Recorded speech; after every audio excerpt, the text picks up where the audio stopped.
Yo! What is good? Welcome back to Josh on Point mga pare. So ngayon na pag-uusapan natin, Sigma male ka na nga ba? Kaya kung interesting to pare, hit mo na yung like button, share mo na rin, and let's go!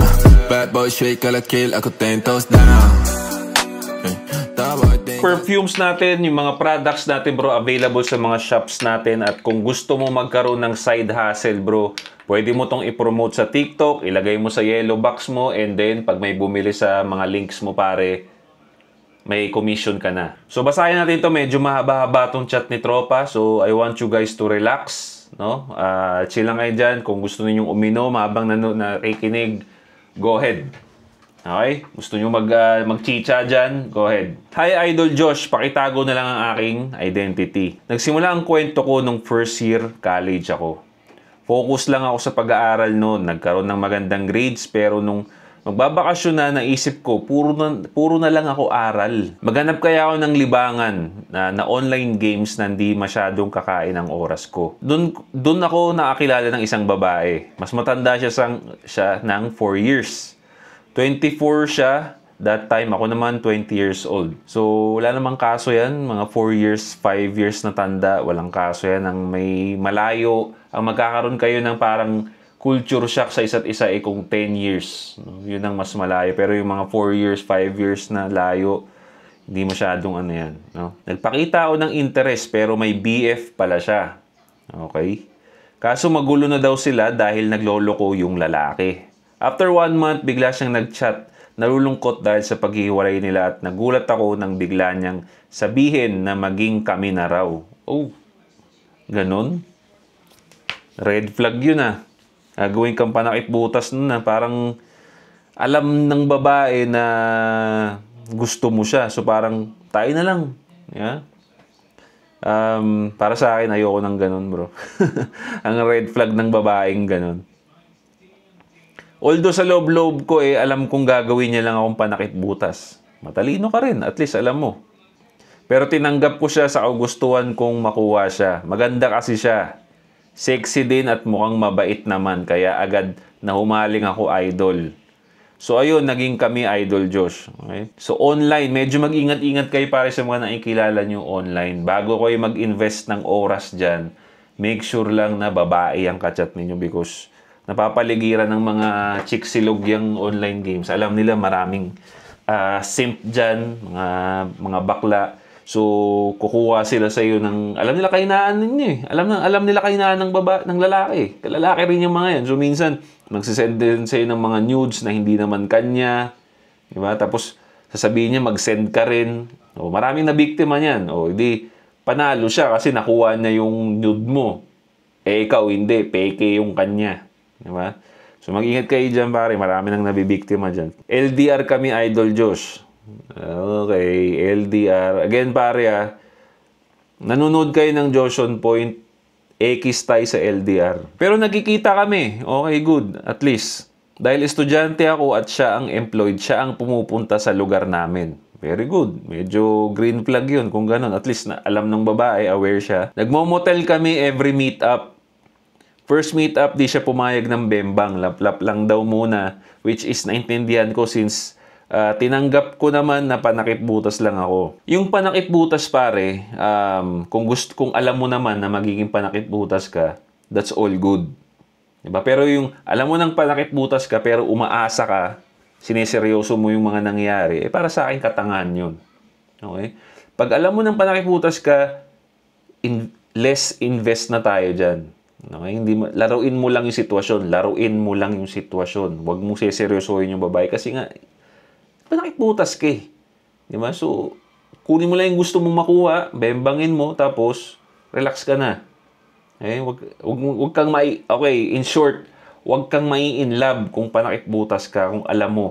Diba? Kung baga, okay, gusto mo panakipbutas ako. Sige, good. Okay, laruin natin to. Tingnan natin. Diba? At, doon lang. Okay? Sobrang bobo mo nun. Pagka, panakipbutas ako, mahal na mahal kita, puta. Wala, hindi tayo tropa niyan, bro. Nawalan siya ng trabaho dahil sa pandemic, kaya lumipat siya. Okay? At sinuwerteng makapasok sa isang factory, natuwa ako na medyo kinakabahan kasi alam ko na pag factory, 75 to 80% lalaki ang nandoon. Oh, di ba? Yun yung mga maiisip mo talaga pag LDR kayo na wala kang magagawa because malayo nga siya. Dagdag pa sa iisipin mo yung pag LDR ka, mababaliw ka dyan. Pero habang lumilipas ang panahon, nag-iiba ang ugali niya, ito na. Ito na tayo, pare.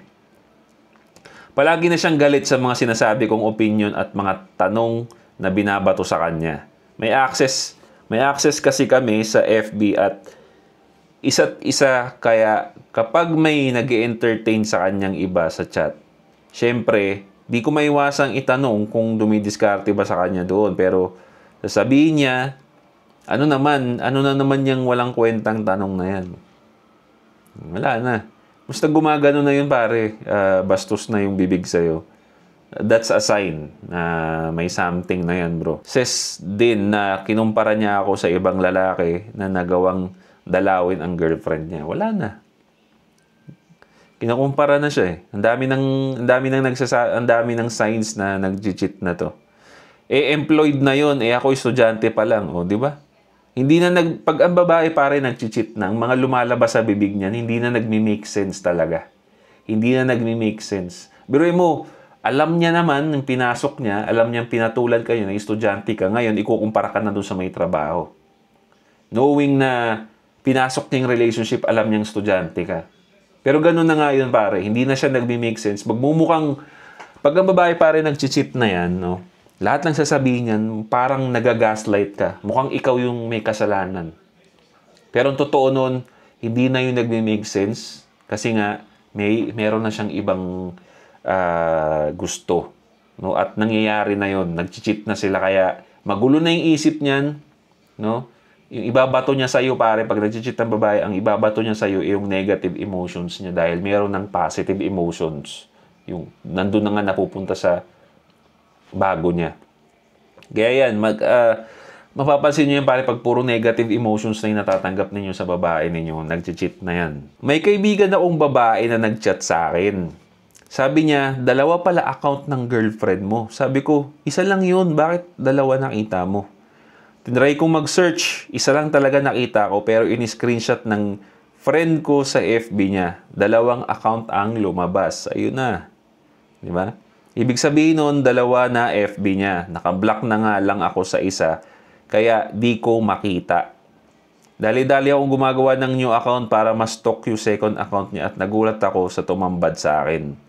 May naka-my day na lalaki sa kwarto niya at may heart emoji pa. Hinistok ko rin yung account ng lalaki at nakita kong nagdi-date na sila at dinala pala siya ng lalaki sa bahay nila para ipakilala sa pamilya niya.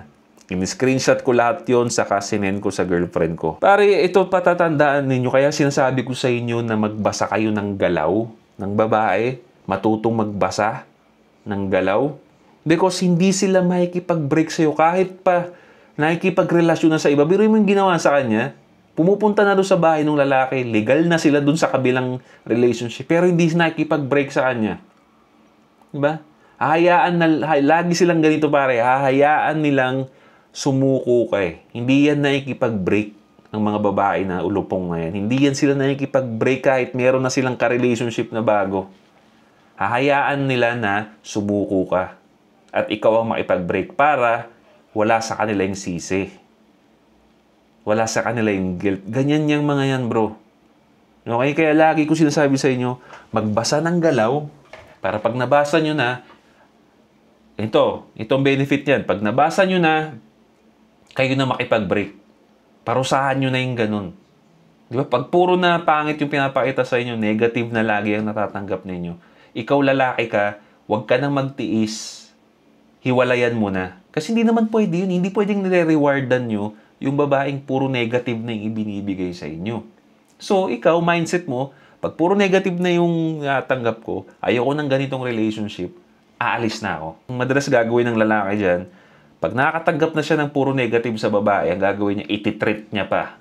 Bubulahin niya pa. Ilalabas niya pa yan. Nire-rewardan mo yung bad behavior niya sa'yo. Kaya nga lagi sinasabi sa inyo, pag bad behavior, pare, pauwiin nyo na yan, makipag-break ka na.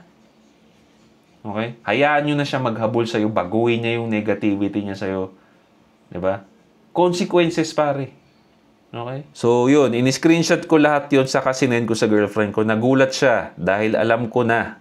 Doon lang siya biglang nagpakumbaba sa akin matapos ang ilang buwan ng panghahamak. Pero huli na ang lahat. Hiniwalayan ko siya dahil sobrang sakit ng naramdaman ko, Idol Josh. Okay. Proud ako sa mga lalaking nakikipag-break. Okay? Hindi yung hinahabol pa. Nakita na nagloko, hinahabol pa. Maraming ganyan eh. Okay, well, may times na nawawala ako sa composure nung kami pa.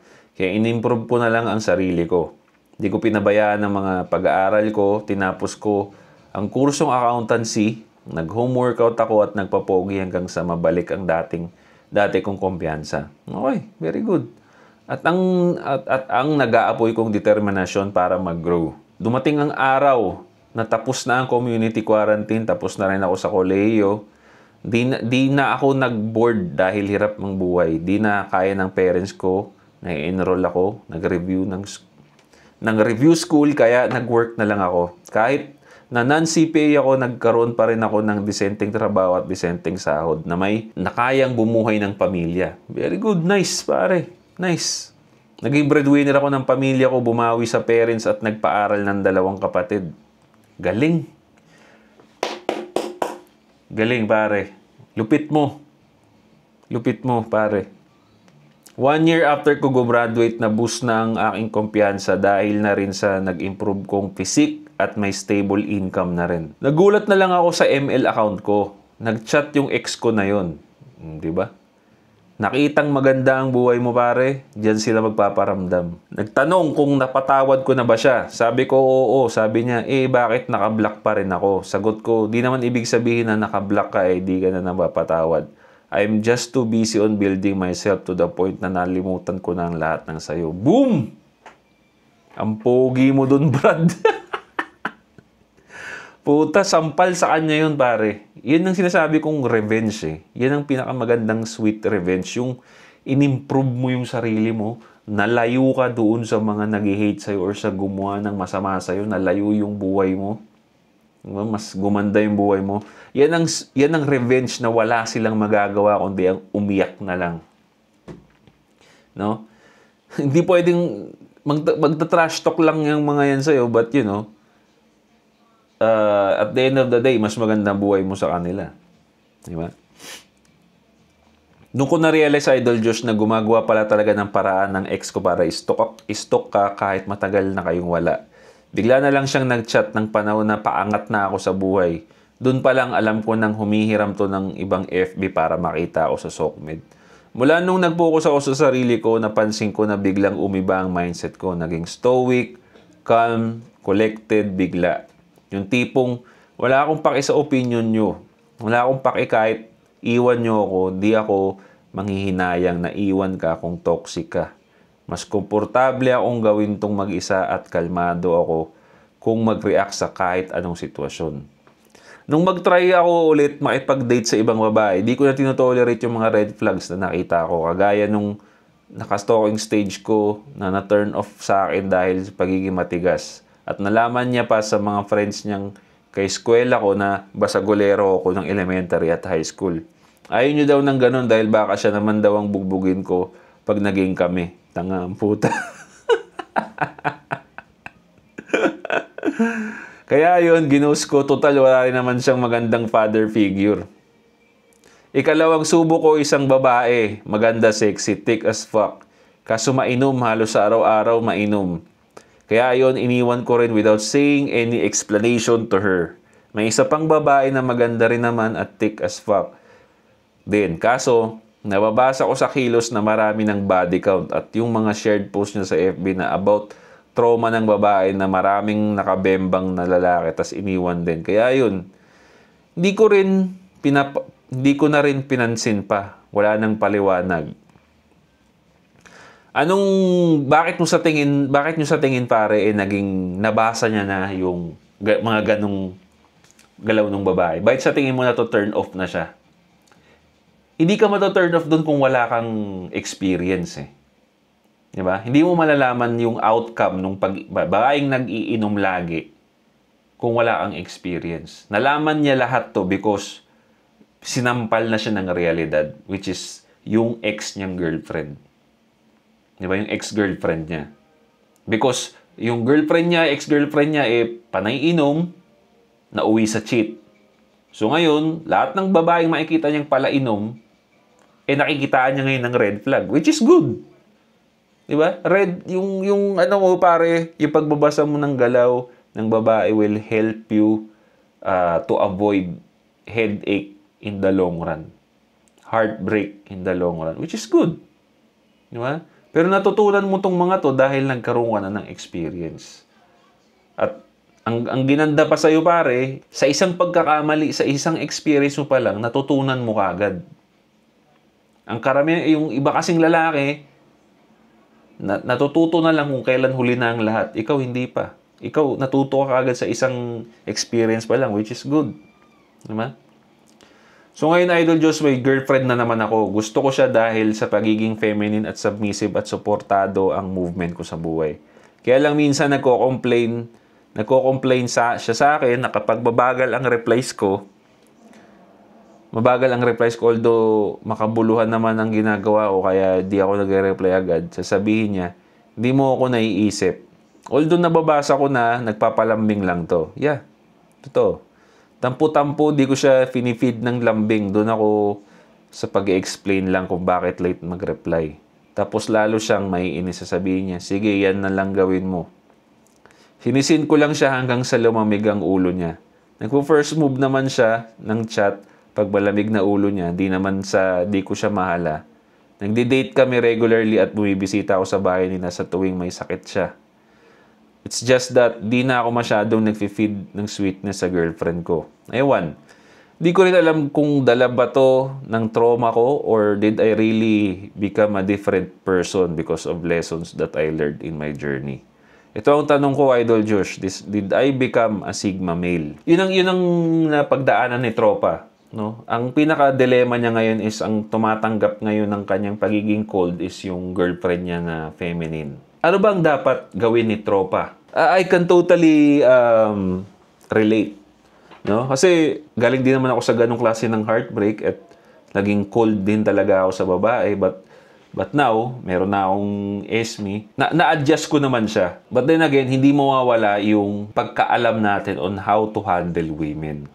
Okay? Hindi mo naman kailangan maging sweet. You just have to know kung paano makikipag-interact sa kanila.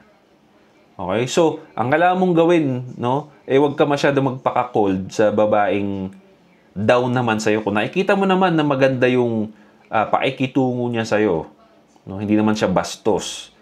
You just have to return, no? Mirroring. I-mirror mo lang siya, pare. No?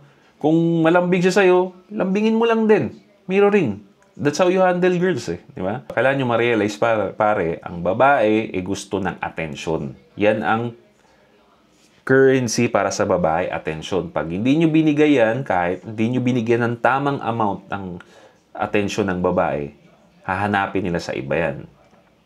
Alright? So parang steak yan, pare. Steak. Nagluto na ba kayo ng steak? Tamang asin. Sobrang sarap ng steak. Sumobra ng asin, sobrang alat. Kulang, walang kwenta. The right amount of attention, pare, sa babae will go a long way. The right amount will make them crave for your attention. So, bigyan mo ng tama. Bigyan mo ng tamang attention. Diba? So, pero nakikita ko naman sa'yo, nagdi-date naman kayo. So, all goods na yun. Just that, mga babae talaga kasi minsan gusto nila ng lambing. Okay? Nasa tamang landas ka naman, bro. And sa pagiging Sigma male mo, sa tanong mo kung Sigma male ka na ba, pare, may part talaga sa buhay nating mga lalaki na dadaan ka talaga sa pagiging Sigma male. Di ba? Dadaan ka dun sa pagiging Sigma male because of heartbreaks. You know, ang pagiging Sigma male kasi, bro, lone wolf yan eh. Sila ang mas more lone wolf kumpara sa alpha males. Ang Sigma male are lone wolves, no? But since may ka-relationship ka, di ba? May ka-relationship ka, hindi mo ma-consider yung sarili mo na Sigma male. Okay? Pwede, ngayong nasa relationship ka, kailangan maging alpha male ka, pare. You have to lead your girl. Di ba? Hindi pwedeng Sigma male ka, kasi may ka-relationship ka, bro. Di ba? Most of the Sigma male, lone wolf yan. Yan yung mga nakatira sa bundok. Nagsusurvive lang. Di ba? walang kuryente. Mga ganun, bro. But you know, para sa akin nakikita ko mas alpha male ka na ngayon, pare. Mas nililid mo na yung girl mo. Mas nagpo-provide ka na sa girl mo ngayon, which is yun nga ang sabi mo. Yun ang kailangan mong gawin, pare. No? I understand na dahil nga sa heartbreak mo, parang ilag ka na. But you also, kailangan nating ma-realize pa rin ng babae, kailangan pa rin ng attention yan. The right amount. Okay? Hindi simp. Pag sobra-sobra, simp ka nun. Pag nawala naman lahat, hanapin nila sa iba yan. Mirroring. Kasi hindi nagbe-make sense pare na cold ka sa babaeng sobrang down sa'yo. Yun ang tatandaan mo pare. No? Hindi pwedeng cold ka sa babaeng down na down sa'yo. Kailangan ibalik mo lang. Diba? Mirror lang. Ganun lang din. Ganun lang talaga. So, I hope may aral doon sa video ni Tropa. No? Leave a comment down below pare kung ano masasabi ninyo. Again, mga perfumes natin available sa mga shops. This is Joshon Point. See you next time.